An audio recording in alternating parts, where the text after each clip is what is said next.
This program is brought to you by Link TV for educational and non-commercial use only.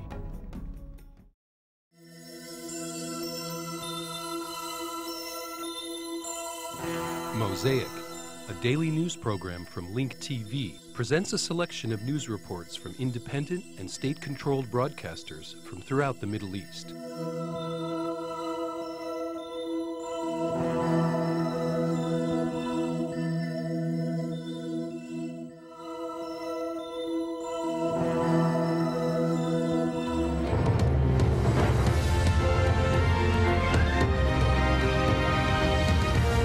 The CIA has admitted destroying video footage of interrogations of suspected terrorists. The U.S. spy agency says it was to protect the identity of its agents, but critics fear it was more about hiding evidence of questionable interrogation methods.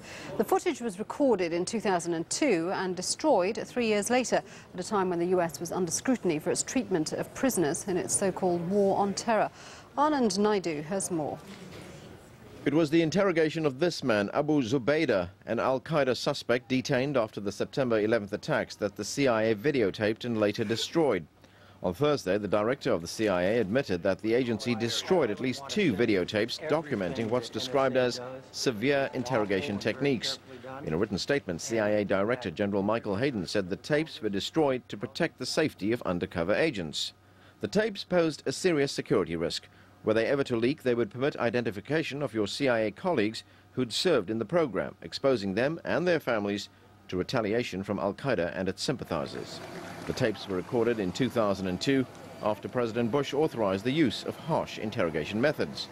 They were destroyed in 2005. Shortly after these images of prisoner abuse in Iraq were beamed across the world, shocking pictures that fueled an international debate over the U.S. treatment of detainees in their so-called war on terror. Certainly the timing is very disturbing because they appear to have been destroyed at precisely the time that the Abu Ghraib photographs had come out and the stories of highly coercive interrogation practices were becoming known.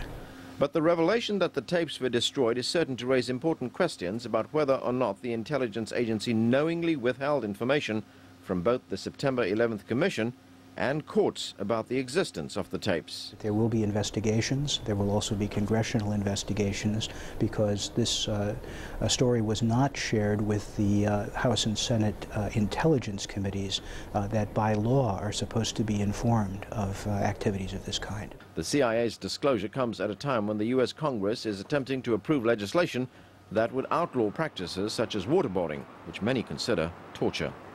Anand Naidu, Al Jazeera.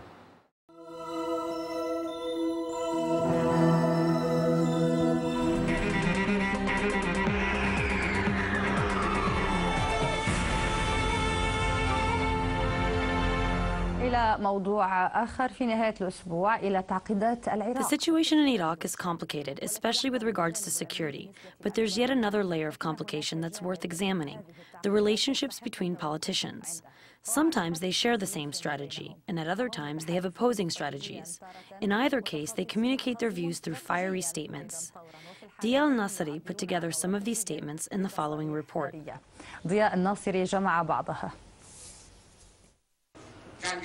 They used to say that Iraqis agreed to disagree, but now we have agreed to agree. The leaders of Iraq did not agree, or at least that would be their position in the morning. But then in the evening, things would change, and they would somehow agree while meeting over a feast, a formal visit, or an invitation.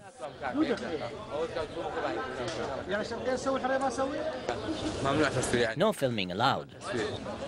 The common denominator shared among the politicians is a wide smile. And I smiled inside, realizing it was the beginning. But very quickly, they start attacking one another. Al-Talabani, for example, attacks al-Mutlaq.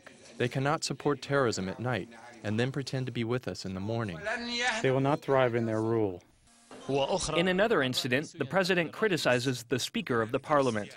There is a dissatisfaction with some of the actions of the speakers of the Parliament. I would rather not get involved in this, to avoid the gossip and avoid benefiting the defeated and the ill-intentioned. As for the parliament saga, it does not start with a battle of words, nor does it end with threats or accusations. There is evidence indicating that Dr. Adnan al-Dulimi was involved. Baha al-Raja'i and his brother are the ones who should be accused. We will not allow the formation of a national assembly, and we will not allow for the formation of the government at any cost. Anyone that makes any threat against the government or makes death threats and threats to disturb security will be held accountable and will be prosecuted under the anti-terrorism law. We will sue anyone who uses this kind of language, God willing. To some extent, some of the political disputes are personal, and some of the disputes are unnecessary. Most of the time, the colloquial language, or what the Iraqis call hischa, is used more than standard modern Arabic. We do not have a problem at all. Honestly, it's like the saying goes, let more dates fall down on us from the palm tree.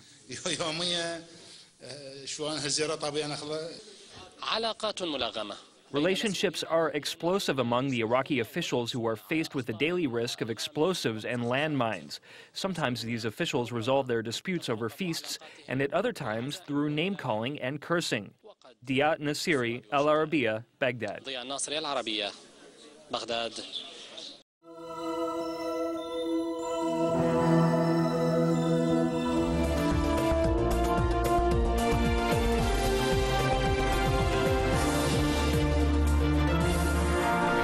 في موضوع آخر صباح دام لبغداد كما لم تشهد مثله من أسابيع. Baghdad woke up to a bloody morning, unlike anything it has witnessed in weeks. Just as people began talking about the decrease in violence, a new wave of explosions resumed, shaking the nation. Today, a female suicide bomber detonated an explosive vest in Al-Muqtadiyya, north of the capital, killing at least 16 people and injuring 11 others. The explosion targeted the headquarters of the local awakening group As-Sahwa, a group established by the U.S. forces in collaboration with local tribes to fight Al-Qaeda militants. وهجوم اليوم هو واحد من سلسلة هجمات باتت تنفذ بشكل شبه. Today's incident was one in a series of semi-daily attacks carried out since the beginning of December. This marks the end of the unofficial truce in the month of November, particularly in Baghdad. Although violent attacks decreased dramatically in the past few months, an increase is once again expected after Al-Qaeda's threats of renewed attacks. Nada Nabil reports. هي ليست علامة النصر التي يرفعها وزير الدفاع الأمريكي روبرت غيتس في زيارته. The U.S. Secretary of Defense Robert Gates is not holding up a victory sign during his latest visit to the land between the two rivers.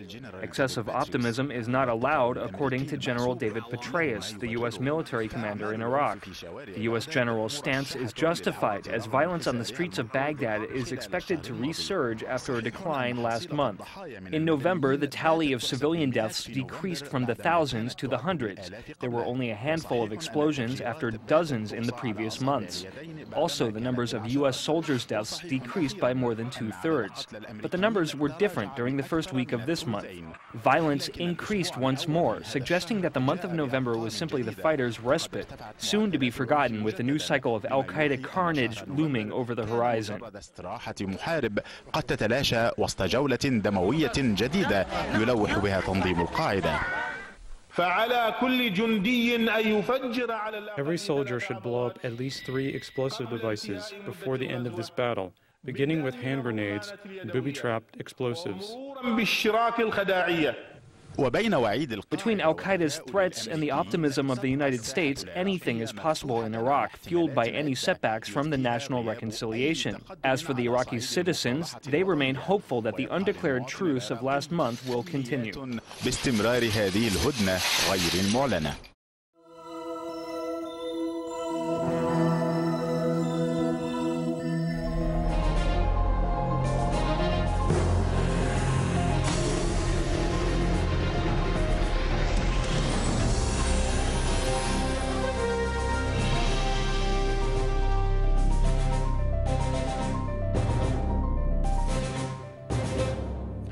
في غضون ذلك تبنت حماس العراق وجيش الراشدين وما The Hamas organization in Iraq, the Al-Rashidin Army, and the so-called Islamic State of Iraq declared responsibility for 3 explosions that were launched against American soldiers and military vehicles.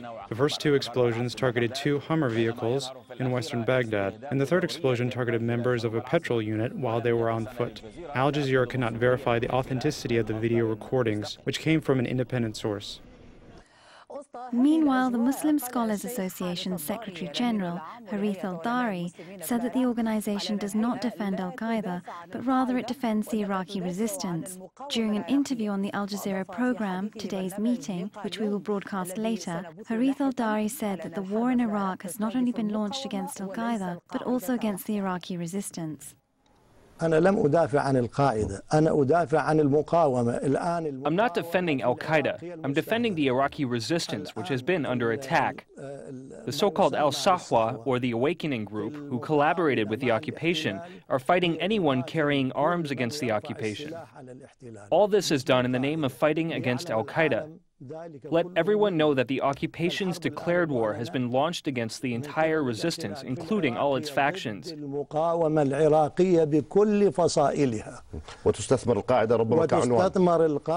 Al-Qaeda is being used to justify the attacks against the resistance. Al-Dari also said that the so-called Al-Sahwa, or the Awakening Group, is weakening. He accused the leaders of Al-Sahwa of becoming mercenaries for the occupation and said that they are now struggling to cover up the fact that the Iraqi people reject the occupation. الاحتلال الآن ومن معه يصارعون الزمن في أن يغطوا على الحقيقة. Now the occupation and all those who support them are fighting against time to cover the facts on the ground, which is that all Iraqis reject the occupation.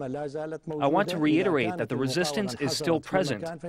If members of the resistance are squeezed in one place, they will move to another place. انتصرت في مناطق معينة وإذا كان هناك فصائل قد They've already suffered some setbacks, but they have also achieved some victories in certain areas. The support of some groups may have decreased because they decided to join the Al-Sahwa forces, but many young men have started to join the resistance. Now they are fighting with certain groups. وفيها مجاميع ليست لها عناوين تذكر الآن بلا عناوين تقاتل.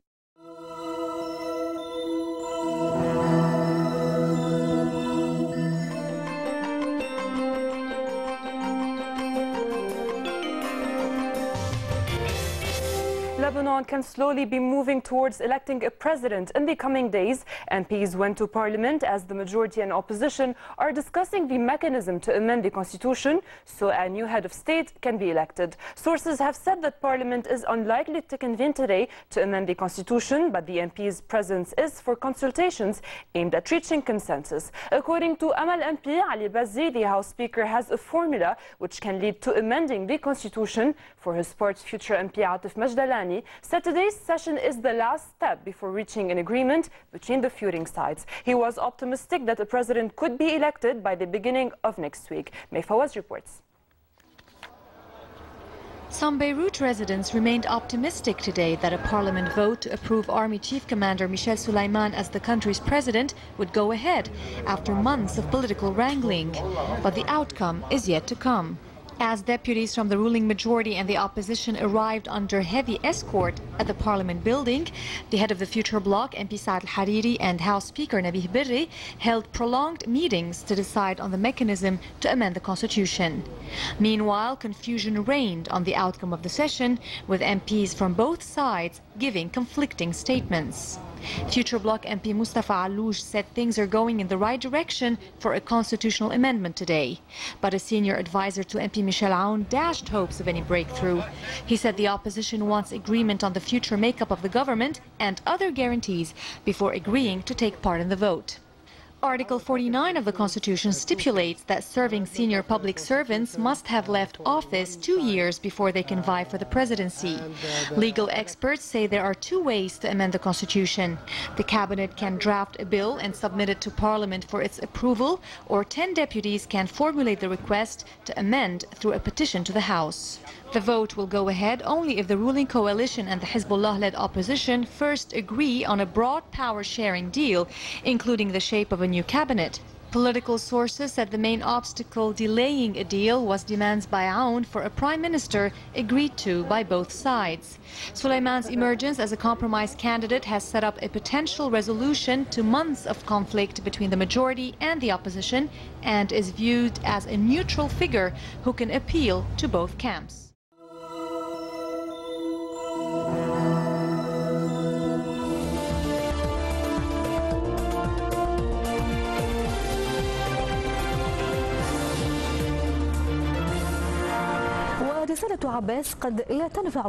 Israeli policy has created a new way of displacing Palestinians inside the occupied territories. An adventure led our reporter to the Negev desert, where he met with the Du'at Bedouins. These nomadic people roam the land under a sky frequently pierced by Israeli aircrafts, firing rockets whenever they please. Israel has also planted countless landmines in this desert, exploding without warning and killing both adults and children. Mohammed al-Sayyid reports from the Negev desert.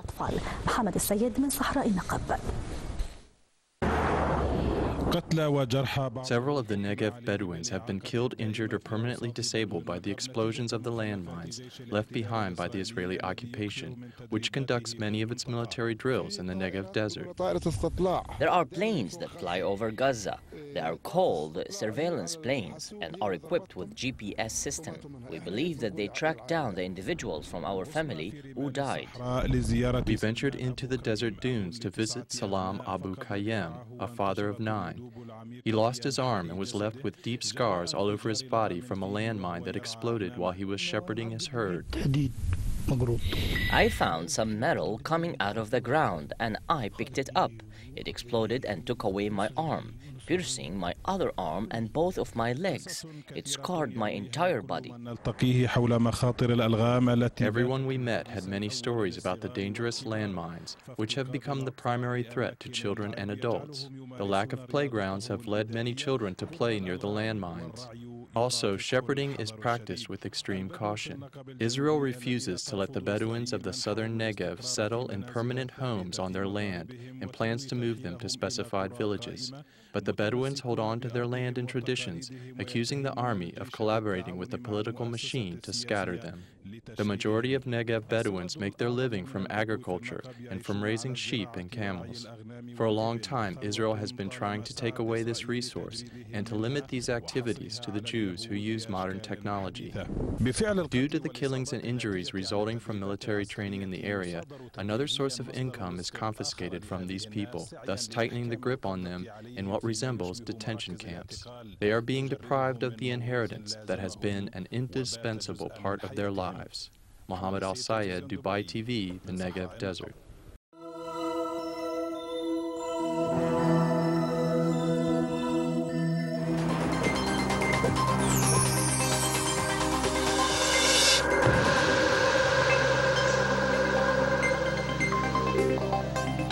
نظمت كتلة فتح البرلمانية اليوم في مدينة رام الله ندوة. The Fateh party organized a political seminar under the title Annapolis Conference and the Future of the Palestinian-Israeli Negotiations.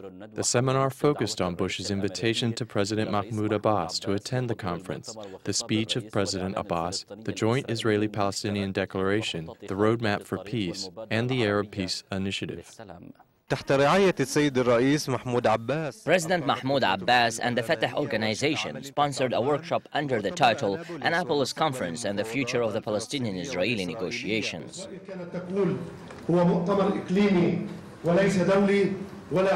Israel used to say that the conference will only be regional, not international, and that countries outside the region should not participate aside from the Quartet Committee. But about 52 countries attended the conference, in addition to a number of international and regional organizations. Almost all Arab countries participated. The entire follow-up committee of the Arab League attended the conference, which gave the conference special significance.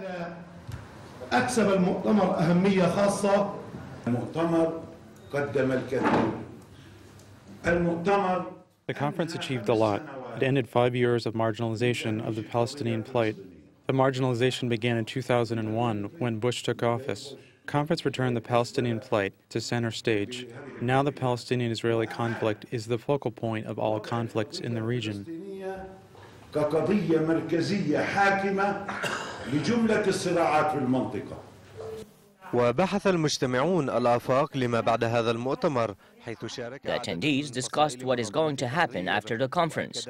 A number of Fateh members who participated in the conference said that stopping the settlement activities is important to push the peace process forward and present the Palestinian-Israeli conflict at an international arena. The attendees reiterated that Israeli aggression against our people are absolutely unacceptable. They also called on those who staged the military coup in Gaza to give the power back to the Palestinian Authority.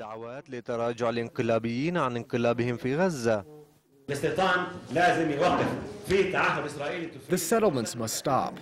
Israel has vowed to stop all settlement activities, including activities justified under natural growth. This applies to all territories occupied in 1967. This is the first and last test for General Jim Johns and the Quartet Committee and everyone else.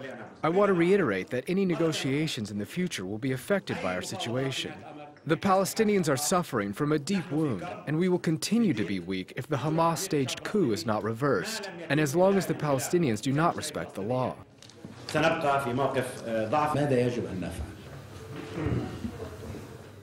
What should we do? The situation needs a different approach, but we can't give up the peace process and attempts to reach a political settlement. However, we can't continue in the same way. There must be a clear political position that is based on international law. The entire world must agree that everything depends on stopping the building of settlements.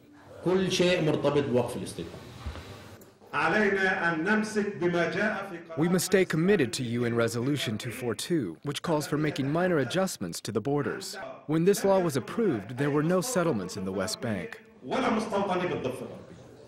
Palestinian factions under the PLO said that staying committed to the United Nations resolutions is the key to pushing the peace process forward.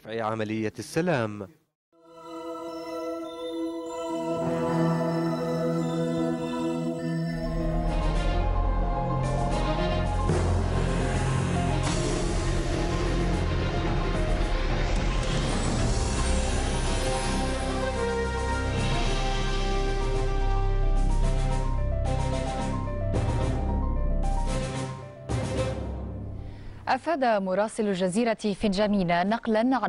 Rebel Popular Front for National Rebirth, FPRN, and the Assembly of Forces for Change, RFC, attacked government headquarters in the city of Tisa, in southeastern Chad.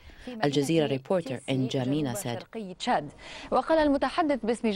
A spokesperson from the RFC said that the rebels took hold of the city, causing major losses to government troops.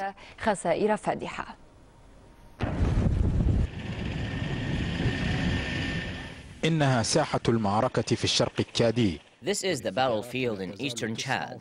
Explosions are still heard in the area, even though the battle had ended several hours ago.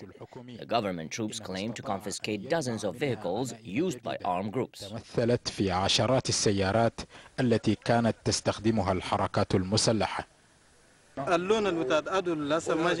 These cars with the black color on them are the same cars used by the rebels. We were able to take hold of 13 of their vehicles.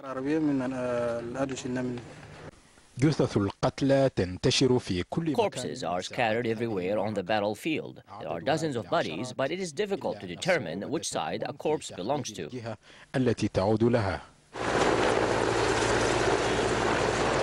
وفي حين تتوافر لدى الطرف الحكومي في هذه المعركة. Government troops are equipped with fighter aircrafts, putting them at an advantage in regards to artillery necessary for the war. But this did not prevent some of the army leaders from getting injured. الجيش الحكومي لم يمنع هذا من تعرض بعض قيادات الجيش للإصابة. لازم أننا نشارك في الحرب. We have to participate in this war. Many of our soldiers were injured. My injury is only minor. أما ما حققه الجيش الحكومي في هذه المعركة. According to the government troops, their battle with the Assembly of Forces for Change, RFC, resulted in driving out the members of this movement to the place that they came from, which according to them is Sudan. وهو السودان. We don't have specific numbers, but we were able to capture about 100 units. In one neighborhood, we confiscated 13 units. No sooner than one battle would end before another one ignites, rendering death and injuries on both sides of the conflict. Terror is spreading amongst everyone, causing many people to flee. Fidel Abdelrazak, Al Jazeera, Wadi Rumbo, Eastern Chad. Iranian President Ahmadinejad has a smile on his face. Does the latest US intelligence report vindicate him? Who are the winners and who are the losers? Answers to these questions and more on Link TV's Mosaic Intelligence Report. These days, Iran's President Mahmoud Ahmadinejad has a big smile on his face. On Wednesday, he declared victory over the United States. Although on the surface, this report has been designed to help solve US problems as they have reached a dead end, but in reality, it is an announcement of victory for Iran against all world powers. The new assessment by US intelligence agencies, which states that Iran halted its nuclear weapons program in 2003, has been enthusiastically received all over the Middle East except for Israel. Arab and Iranian TV are abuzz with the latest news. Bush is the biggest loser of the US intelligence report, read the headline in Iran's largest newspaper, the Kayhan. Iran's official television channel, IRIB, called the report a disgrace for the White House. Various Arab media outlets also declared Ahmadinejad as the biggest victor. The news from the National Intelligence Report estimate could not have happened at a better time for Ahmadinejad.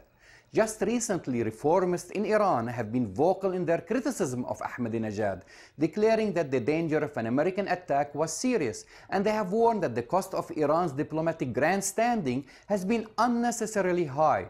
Then there was the Annapolis conference where 16 Arab nations made pretense of rallying behind the United States while isolating Iran. Iran was dangerous, Iran is dangerous, and Iran will be dangerous. But then on Monday, at the Gulf Cooperation Council, Ahmadinejad walked into the conference hall in Doha, hand in hand with the Saudi King Abdullah, declaring victory over the United States. According to most media analysts in the region, he has been vindicated. For the past few months, the US administration has been increasing its rhetoric towards Iran. The tough talk reached a peak with President Bush's warning on October 17 of the threat of World War III if Iran acquires the knowledge to make nuclear weapons. Now, all of a sudden, we learn that there is no Iranian nuclear weapon program. Mind-boggling? Not really.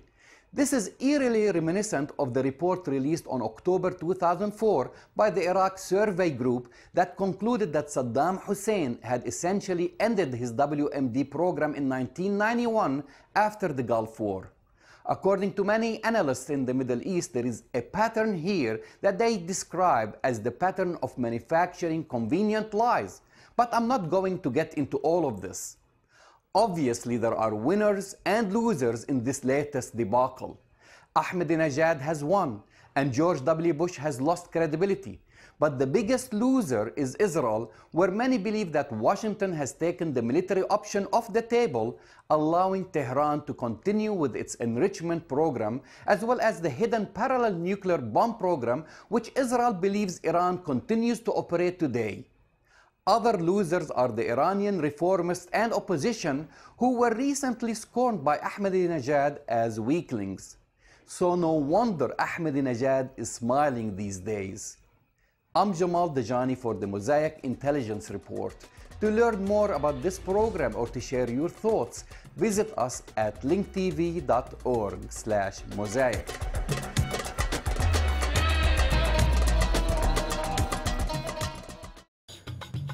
Get more news about the Middle East online at linktv.org/mosaic. The Mosaic webpage offers a complete archive of Mosaic programs, program transcripts, the Mosaic video podcast, and the Mosaic Intelligence Report, a weekly analysis of the hottest stories from the Middle East. The views expressed on Mosaic are those of the participating broadcasters, not Link TV or its sponsors. The production of Mosaic is made possible with the support of viewers like you. Thank you.